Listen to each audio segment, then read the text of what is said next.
Moikka! Tänään te saatte seurata mun päivää ja kun mä teen tehon kotitehtävää. Aamulla oli tosi kaunista, mutta oli kyllä kylmä. Mun piti mennä koululle parille tunnille, mutta sen jälkeen mä lähdin kotiin. En päässyt menemään tehon maksikurssilla, joka on tiistaisin, niin päätin, että mä teen heti seuraavana päivänä itsenäisesti. Saavi oli päivän luentoaihe, eli muotoilua. Kerrottiin vähän erilaisista saaveista, tekniikoista ja työvälineistä. Kotitehtävänä oli tehdä jonkinlainen inspiraatio tuosta Trojan hevosesta. Mulla ei ollut mitään ideoita vielä, mutta aloin vaan tekemään, että mä saisin jonkunlaisen idean.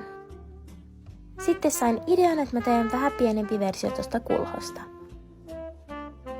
Tykkäsin tästä tehtävästä kovin paljon, mutta oli kyllä vähän vaikea saada ihan mitä mä halusin sen. Sitten aloin tehdä kantta kulholle.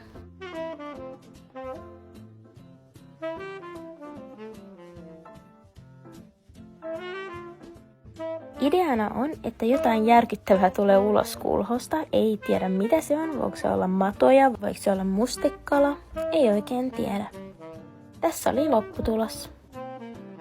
Sitten menin treenaamaan, koska olin istunut koko iltapäivän. Kun tulin kotiin, tein tomaattifetapastaa. Ja se oli siinä. Moikka!